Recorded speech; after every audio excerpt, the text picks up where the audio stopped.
And welcome back. As we go ahead and continue looking at file I/O, previously we looked at how to write to a text file. Now let's go ahead and flip that around to look at how we can read from a text file. So let's start off by getting input. Well, the two classes that are most common for streaming in input from a text file are either going to be using the scanner class or the buffered reader class. Now the scanner class, of course, offers a richer group of methods for reading from a text file and is typically the preferred class for reading from a text file.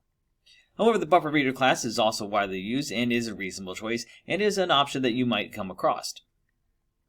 For our purposes, though, we're largely going to stick to the scanner class because it's going to offer some of those things that we need when we're looking at text file input.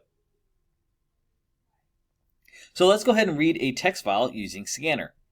Well, the scanner class that we're used to using for reading from the keyboard can also be used for reading from a text file. The class scanner doesn't care if the stream argument comes from the keyboard or text file. It's set up to handle either one. However, to do so, we have to replace the argument system.in, which is in our scanner constructor, with a suitable string that's connected to the text file. So, for example, input string equals new scanner, parentheses, new file input stream, parentheses, quote, more stuff.txt. And of course, that's going to allow us to open that file. And when the program opens the file in the scanner stream and connects it to the text file, it's going to do so in a manner similar to this. And you'll notice the exact same as what we had. Of course, you notice, just like before when we had our print writer, we had to initialize it to null, and then our input stream is here. Now notice that there's 3 dots here, because what do you think is probably going to need to encapsulate this because we have a file input stream?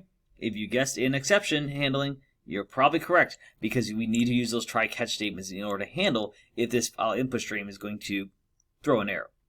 So, what does it mean? Well, it means that the class scanner, much like our print writer class, doesn't have a constructor that actually can take a file name in. If we look, we have a new file input stream, stuff.txt.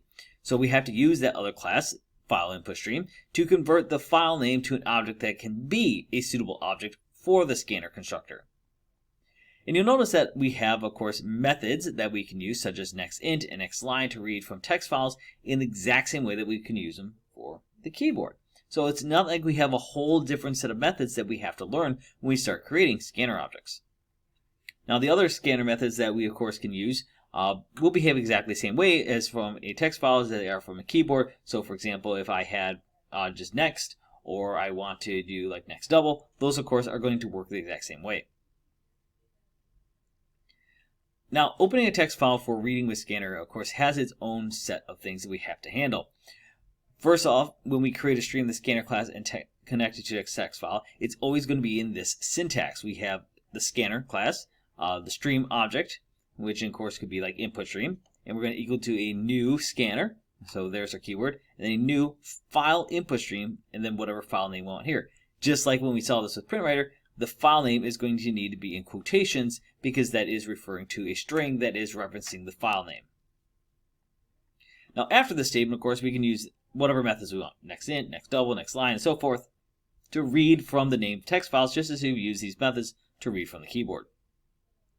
When used this way, the file input stream constructor, and hence the scanner constructor invocation, can throw, though, a file not found exception, just like we saw with print writer, because, this course could have issues where it doesn't find that file, or maybe it has issues opening that file, and so it's going to throw this exception. Now over in Eclipse, let's go ahead and take a look at how that text file input looks. You can see here I have my more stuff.txt file right here. And of course it just has some simple lines of code here. We have a couple numbers, we have a string. So let's go ahead and run this program. And it says I will read the 3 numbers and a line of text from the file more stuff.txt. The 3 numbers read from the file are 1, 2, 3, and the line read from the file is bite me. Now, if we take a look at how this is actually working here, remember, morestuff.txt actually has a 4 here, so it means it's skipping over that. So let's take a look at this. So we have our scanner class sitting up here, input stream is null. We have our try-catch, as I talked about before.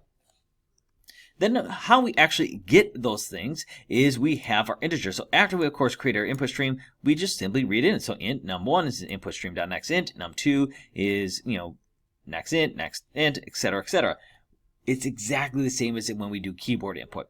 If this was a keyboard input, if this was, let's say, KB, it'd be num1 equals kb.nextInt, int num2 is kb.nextInt, etc., etc. Because again, these are exactly the same method, so there's nothing new here.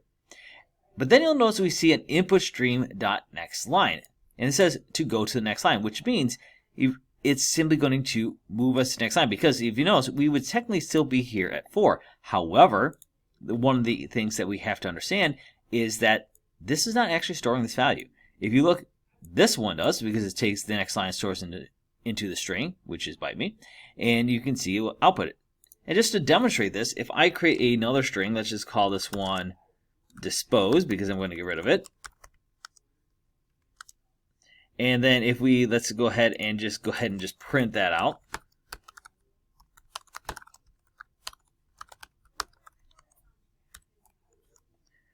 We should, of course, see the number 4 here. And you notice there's also a space here, because remember, when it does next int, it doesn't do anything with those white space characters. Just kind of tosses away. So it would take that white space that is here between the 3 and 4 and count that as part of the string. And of course, bite me, of course, remains that final string. And these are things that we have to keep in mind when we're dealing with text files. For example, if this was also just, let's say, instead of a next line, what if this just was keyboard.next? Would that change anything here? Well, if I go ahead and run this, you'll see we get the line read from the file is 4, but we don't see the other line. And why is that? Well, that's because technically, if we do a keyboard.next, what happens is that this right here would count as that next character. Because then we say, oh, this is the end of the white space, which means this is the start of the new string, which means that next line that is in there is now grabbing the 4. This is a common thing that I've seen people run into when they're learning how to deal with text file input, is, of course, making sure that we're handling these end of lines properly. And again, when we start dealing especially with different input values such as integers or strings, we have to make sure that we are handling these in such a way that if we are trying to get a certain value, we have the appropriate tools set up so we can make sure we are moving to the next line. And so it might need to be that you have to come in here and have just a blank input stream in order to handle this line from the more stuff or whatever text file you're using to make sure your inputs are reading in the correct values. So just things to keep in mind, and that's going to happen a lot. For example, whenever we're working with a next int and we have some kind of string value that might be on the next line, things to keep in mind, because again, remember, next int will not necessarily move that cursor down unless there is no more integers on that current line. So again, things to keep in mind as we start looking at file input. And now we can, of course, take deeper looks at other things. So for example, what if we want to take some data now and write it back to a file, and we want to change what's in that file? Or because right now, when we write to a file, we overwrite whatever's in that file. But what if we want to keep in that file and change it? And that's what we're going to look at next.